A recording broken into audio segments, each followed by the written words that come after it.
আসসালামু আলাইকুম ওরহমতুল্লাহি ওবরকাতুহ।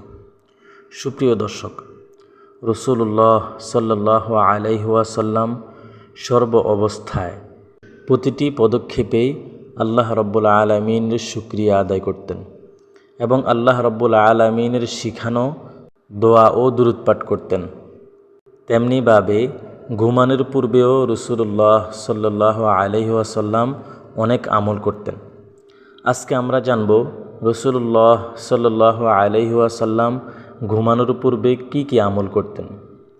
বুখারী শরীফের মধ্যে এসেছে, হযরত রাসূলুল্লাহ সাল্লাল্লাহু আলাইহি ওয়াসাল্লাম ইরশাদ করেন, তুমি যখন ঘুমানোর জন্য যাবে তখন তুমি আয়াতুল কুরসি পাঠ করবে, তাহলে আল্লাহ তাআলার পক্ষ থেকে তোমার জন্য একজন রক্ষক অর্থাৎ পাহারাদার থাকবে এবং সকাল পর্যন্ত শয়তান তোমার কাছে আসতে পারবে না।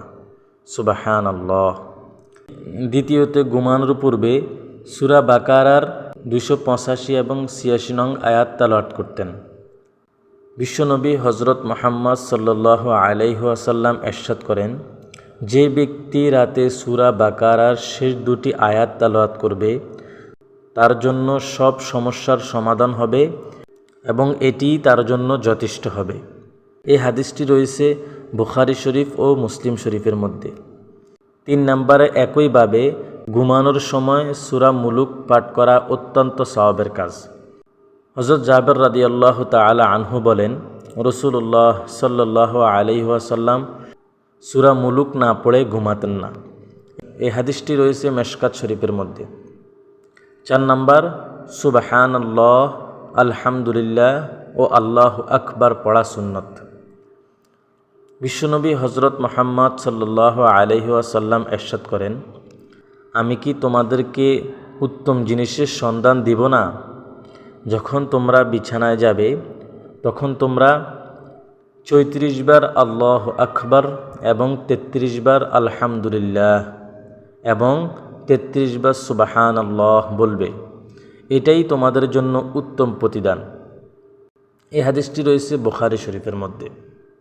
তারপরে হচ্ছে 3 কুল পড়ে পু দেওয়া, অর্থাৎ 2 হাতের তালু একত্রে মিলিয়ে সূরা ইখলাস এবং সূরা ফালাক ও সূরা নাস পড়ে তাতে ফু দিবে। তারপর 2 হাতের তালুর মাধ্যমে দেহের যতটা অংশ সম্ভব মাসেহ করবে। মাসেহ শুরু করবে মাথা, মুখমণ্ডল ও দেহের সামনের দিক থেকে। এভাবে 3 বার করবে। বুখারী শরীফের মধ্যে এই হাদিসটি রয়েছে। তারপরে আয়াতুল কুরসি পাঠ করা। প্রিয় নবী হযরত মুহাম্মদ মুস্তাফা সাল্লাল্লাহু আলাইহি ওয়াসাল্লাম বলেন, যে ব্যক্তি শোয়ার সময় আয়াতুল কুরসি পড়বে শয়তান সারা রাত তার কাছে আসতে পারবে না। এই হাদিসটি রয়েছে বুখারী শরীফের মধ্যে। তারপর সূরা বাকারার শেষ 2 আয়াত তেলাওয়াত করা। হযরত রাসূলুল্লাহ সাল্লাল্লাহু আলাইহি ওয়াসাল্লাম বলেন, যে ব্যক্তি রাতে সূরা বাকারার শেষ 2 আয়াত তেলাওয়াত করবে এটাই তার জন্য যথেষ্ট হবে। সুবহানাল্লাহ। এই হাদিসটি রয়েছে সহিহ বুখারীর মধ্যে। তারপরে আমরা জানব ঘুম থেকে উঠে যেই দোয়া রাসূলুল্লাহ সাল্লাল্লাহু আলাইহি ওয়াসাল্লাম পাঠ করতেন। তিনি ঘুম থেকে উঠার পর সূরা কাফিরুন পাঠ করতেন। তারপরে হচ্ছে সূরা কাফিরুন পাঠ করা। প্রিয় নবী হযরত মুহাম্মদ মুস্তাফা সাল্লাল্লাহু আলাইহি ওয়াসাল্লাম বলেন, রাতে কুলিয়া আইয়ুহাল কাফিরুন পাঠ করা, অর্থাৎ সূরা কাফিরুন পাঠ করা।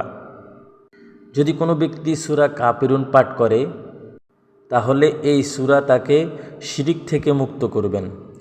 সুবহানাল্লাহ। 5 নম্বর হচ্ছে কোরআনের 1/3 পাঠ করা। একবার আল্লাহর রাসূল সাল্লাল্লাহু আলাইহি ওয়াসাল্লাম তার সাহাবায়ে কেরামদেরকে বললেন, তোমাদের কেউ কি এক রাতে 1/3 কোরআন পড়তে সমর্থন হবে? এতে সকলেই বিষয়টি ভারী মনে করল। তারা বললেন, এই কাজ আমাদের মধ্যে কে পারবে হে আল্লাহর রাসূল? তখন তিনি বললেন, সূরা ইখলাস হলো কোরআনের 1/3। অর্থাৎ কোনো মুসলমান মুমিন বান্দা যখন সূরা ইখলাস 3 বার পাঠ করবে তখন সে পুরো 30 পারা কোরআনে কারিম পড়ার সওয়াব পাবে। সুবহানাল্লাহ। এই হাদিসটি রয়েছে বুখারী শরীফের মধ্যে। 6 নম্বর হচ্ছে ডান হাত গালের নিচে রেখে দোয়া পড়া। আল্লাহর রসুল সাল্লাল্লাহু আলাইহি ওয়াসাল্লাম যখন ঘুমানোর ইচ্ছা করতেন তখন তার ডান হাত তার গালের নিচে রাখতেন, তারপর তিনি এই দোয়া পড়তেন, আল্লাহুম্মা বিসমিকা আমুতু ওয়া আহইয়া। এর অর্থ হচ্ছে, হে আল্লাহ, আপনার নাম নিয়েই আমি ঘুমাচ্ছি এবং আপনার নাম নিয়েই আমি জাগ্রত হব। এই হাদিসটি রয়েছে বুখারী শরীফের মধ্যে।